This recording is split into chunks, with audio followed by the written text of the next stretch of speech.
Welcome to TaxLawGH and welcome to our video on the taxation of petroleum operations. In this series of videos, we'll be taking you through a number of concepts that will introduce you to the world of oil and gas taxation or petroleum taxation. Obviously, as you can see from the title, it's an introduction because when it comes to the fiscal regime for oil and gas taxation in Ghana, it's a very wide set of laws, different regulations, different petroleum agreements, different contracts, different documents that we need to look at. So this will be an introduction to oil and gas or petroleum taxation with regards to specifics on income taxation. We'll look at the other different oil and gas rules and documents and agreements and articles in another set of videos. So before we begin to look at the tax aspects, let's look at how the oil and gas or petroleum industry is structured in general. Just know, I'm sure you might have heard, that there are three main streams or three main sections of the petroleum operations or petroleum industry. The first is known as the upstream, the next is the midstream portion, and then we have the downstream portion. So just know that, see it like a stream broken into three parts: up, mid, and down. So upstream, midstream, and downstream.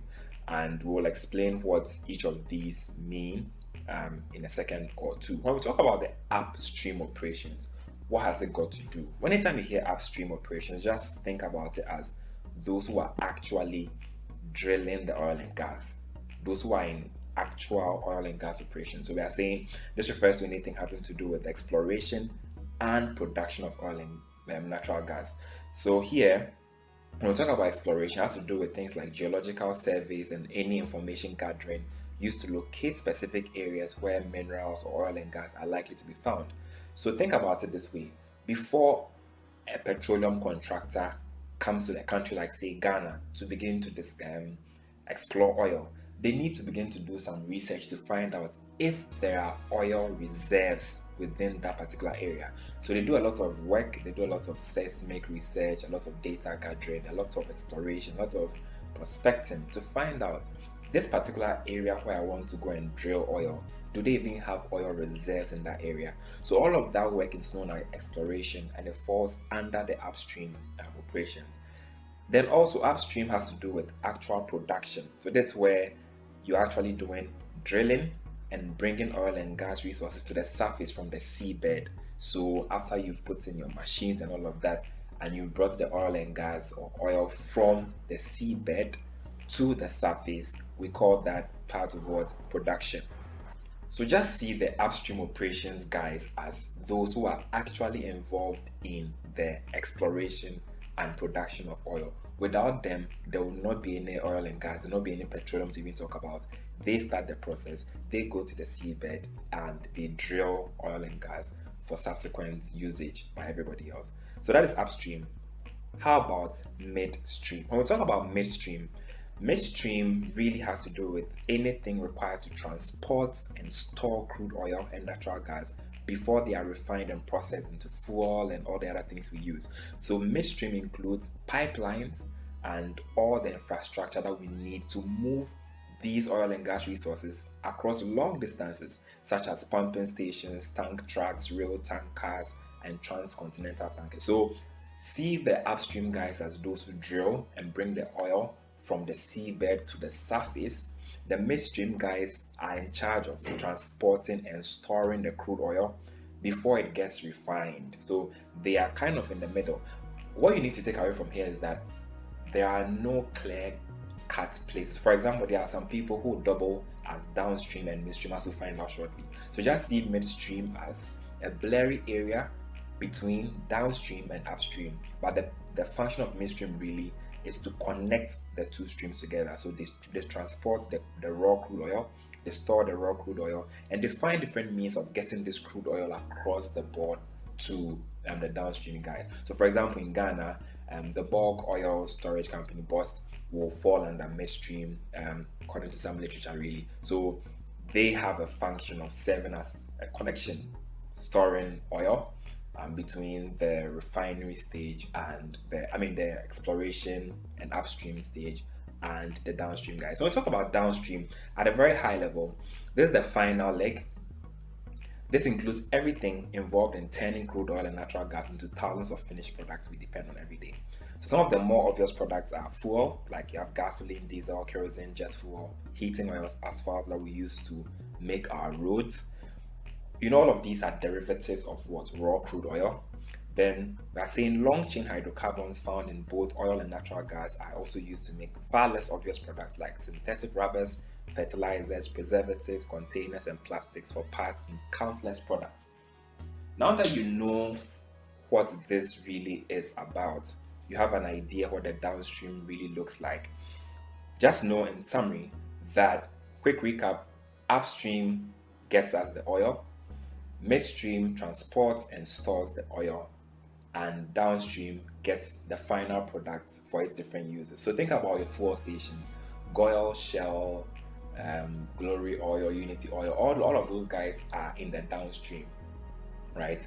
We are in the downstream because they provide distilled fuel to us, whether it's petrol, diesel, kerosene, LPG, whatever you are buying. Those people or those companies give us the oil we need to use, right? We call them oil marketing companies or OMCs. So just know that we have three streams: upstream, midstream, and downstream. Now that we have this out of the way, let's come to the specific rules around taxation of petroleum operations. To be specific, income taxation of petroleum operations. What must you know under this? Let's begin with the basic principles that the Income Tax Act establishes as things we must follow, things we must comply with, things we must be aware of to understand taxation of petroleum operations.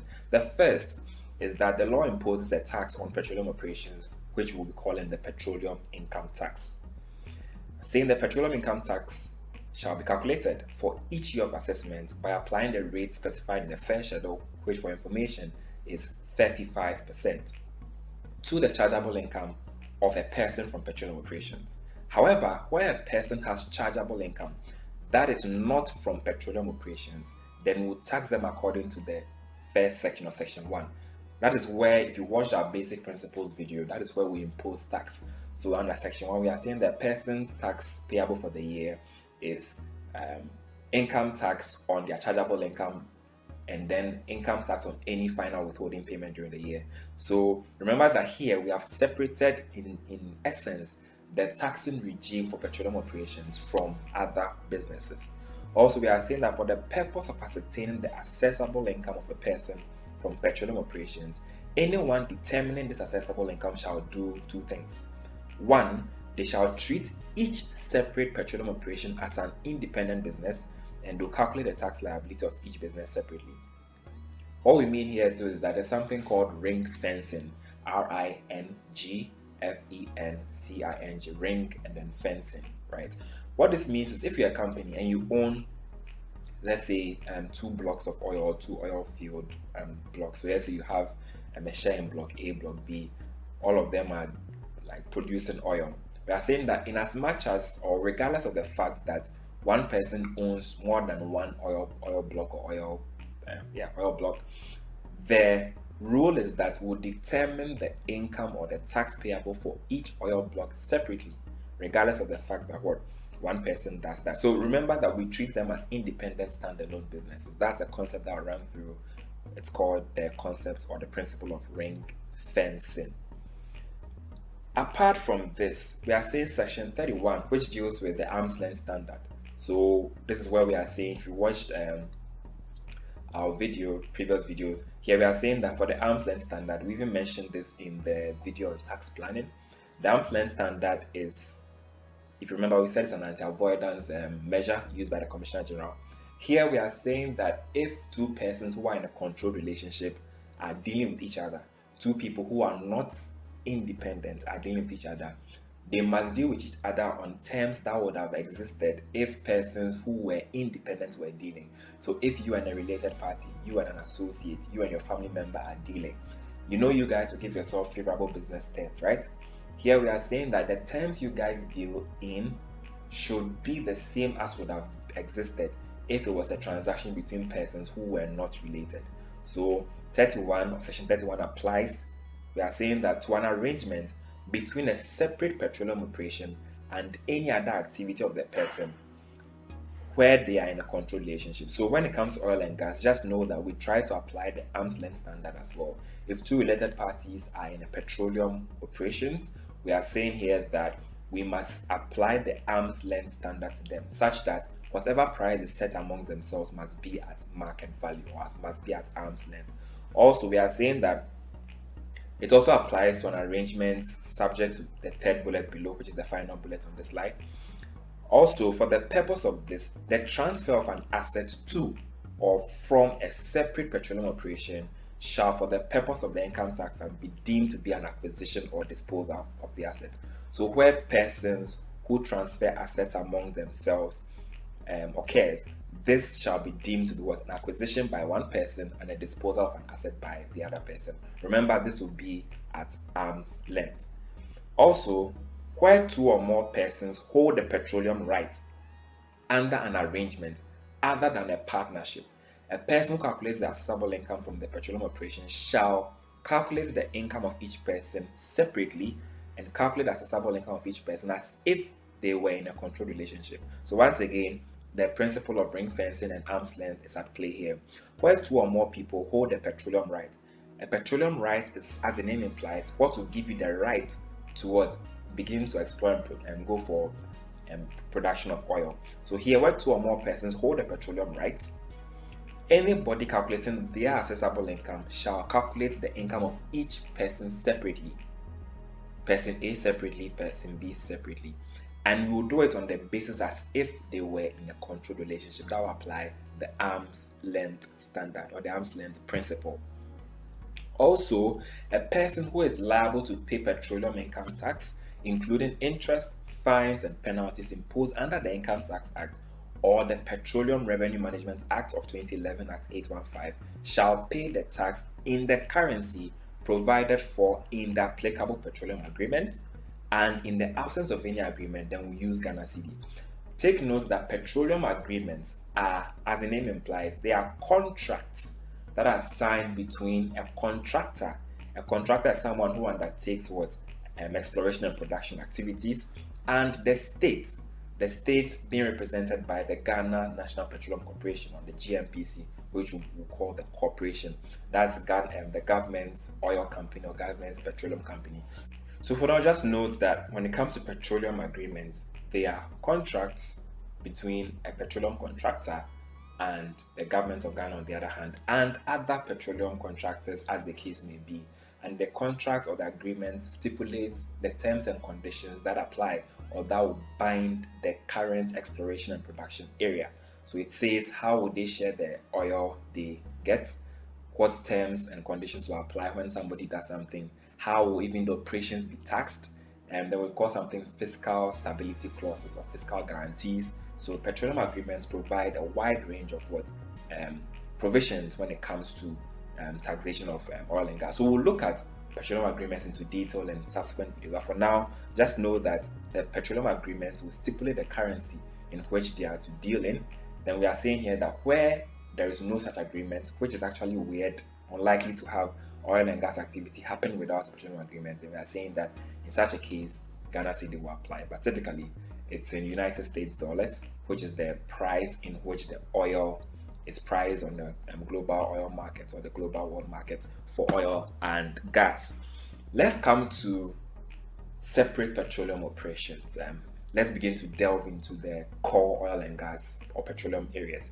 I'm saying a petroleum operation pertaining to a petroleum right shall constitute a separate petroleum operation. Let's define petroleum right. So if you look on the right, oh nice, right? If you look on the right, you see petroleum right? It says it means the right to conduct petroleum operations under a petroleum agreement. So if you are given a right to begin to explore and produce oil, then you are said you have a petroleum right. Okay, so a petroleum operation that pertains to a petroleum right will constitute a separate petroleum operation. So it means that every petroleum right will come as a separate petroleum operation. The following rules shall apply where a development plan for a petroleum agreement area is approved. 1. A petroleum operation conducted with respect to the petroleum rights before the date of approval of the development plan. And 2. with respect to the development and production area after the date of the approval of the development plan shall be treated as conducted with respect to the same separate petroleum operation. What does development mean? So you look on the right, we said development includes the building and installation of facilities for the production of petroleum and the drilling of development wells. So any activities that you must undertake to ensure that you are ready to begin actual commercial production of oil or of petroleum is deemed to be development. So anytime you see development plan, obviously it's an approved plan for you to begin development operations, right? Also, we are saying that from the date of approval of development plan, a petroleum operation conducted with respect to the petroleum right, that is not in respect of the development and production area, shall be considered as a new separate petroleum operation. Remember this, it's very, very essential. Let's talk about exploration and development operations into a lot more details, right? So we have two terms here, exploration, development. I have just defined development. If you've forgotten, a quick recap. On the right here, we are saying development includes the building and installation of facilities for the production of petroleum and the drilling of development wells, right? So if we are talking now about exploration development operations, we've defined development. Let's define exploration. So on the right, you can see here, exploration means the search for petroleum by geological, geophysical, and any other means, and drilling of exploration wells, including appraisal wells and activities connected with them. So this is the entire process that you go through to check if there's oil in that area. So all your research, your seismic research using high-level technology to map the seabed, to map the area, to see, do your research, find out how long can we even get oil in this area, is the place in commercial, is the oil in commercial quantities, all the research you do to ensure, to find out that there's actually oil there. And something called an appraisal well. Here you begin to dig an actual well to test to see if there's oil in that area. So appraisal wells, even though it looks like you are not just doing research but actually trying to check if there's oil by doing real digging, we call all of that exploration because you've not begun commercial production. So now that we know development, we know exploration, let's combine them and explain exploration development operations and what the law says about them. As saying this applies to exploration and development operations conducted by a person as part of a separate petroleum operation before the commencement of production. So new term, production. What is production? So on the right, we are saying production means the extraction and disposal of petroleum, including development operations and all other works and services connected with the extraction and disposal. So see production to be when you have confirmed that there's actually oil in that area and you've begun to do the real drilling. So when we say someone is in the production stage, it means they've actually begun drilling and producing oil in commercial quantities. So exploration is when you are trying to find out if there's oil there so that you can start producing. Once you've confirmed there's oil there, you brought all your machinery, all your staff, all your people down, and you've begun work, then we are saying you began production because you've actually started getting oil. So let me take this again. We are saying that this section applies to exploration and development operations conducted by a person as part of a separate petroleum operation, but before they start actual production, before production commences. So let's see this as what? Pre-production stage. They are still doing research, they are still doing other activities, they are still putting up structures and whatever, including appraisal wells, but they've not started commercial production. Let's segregate the two, pre-production and post-production. So we are now talking about pre-production. Now say under this pre-production stage, a person who incurs a revenue expenditure or a capital expenditure in the course of exploration and development operations shall place the expenditure in a single pool. Here, pool, think about it, when we're doing capital allowances, we spoke about the pool concept. So you have a single pool or basin in which you can place expenditure. So here, we are saying that when you are in the pre-production stage, when you've not started commercial production of oil, any revenue expenditure, any capital expenditure, in summary, any expenditure you incur in the course of petroleum operation as part of the exploration and development activities shall be placed in a single pool. What do you do to that expenditure in the pool? we are saying a deduction or a capital allowance shall not be granted by the Commissioner General with respect to that expenditure, and that expenditure will not form part of the cost of any asset. So you will just compile, or you keep piling up all your pre-production expenditure into one pool. No capital allowance, no deduction, just keep piling up. So it means if it takes you 30 years to do pre-production or to do exploration and development, keep piling up your expenses. You won't get a deduction for it from your assessable income. You will not get capital allowance from it. You just keep compounding. So if you are incurring 1 million every year, keep piling up the 1 million. We'll tell you what to do with this shortly, right? Then we are saying that person shall not include an expenditure in the pool that we are talking about here if that expenditure is a domestic or excluded expenditure. So here once again, if you watched our videos on income tax and business and corporate tax principles, I think we spoke about this there. So you can find this under section 130 of the Income Tax Act. It talks about domestic expenditure and excluded expenditure. We are saying you can't include any of those as part of what the expenditure to be put in the pre-production pool. You can also not include any expenditure that fails to meet the requirements of an expenditure being wholly, exclusively, and necessarily incurred. So take note, two main expenditure types that you cannot include in the pool: domestic or excluded expenditure, and expenditure that is not wholly, exclusively, or necessarily incurred for petroleum operations. So now that we've accumulated expenditure in the pool, what should we do? We are saying that except for an amount that will be included to reduce the pool referred to above, so we are still talking about the things that can go into the pool, a person shall not include in the pool an amount which is included in calculating the income of the person from the separate petroleum operation or a consideration received in respect of a depreciable asset. So here we are saying that, long story short, don't add any amount that would have gone to be part of your income from petroleum operations, or any consideration you receive from disposing or realizing a depreciable asset or capital asset. All we want you to put there is expenditure that you have incurred in the pre-production stage, in the exploration development stage, before you commenced production. Keep piling up, keep compounding all the expenditure in one big pool of assets. Good. Now what do you do to that compiled or compounded or accumulated expenditure? But saying a person shall carry forward the balance in that pool from year to year until production commences. So let's say in year 1 you incurred 1 million pre-production. You've not yet started production, you are still finding out if oil is there. Okay, put that 1 million in the pool of assets, the pre-production pool. Carry it forward to year 2. If year 2 you still don't commence production, you are still doing exploration development, you incur another 1 million, you now have 2 million.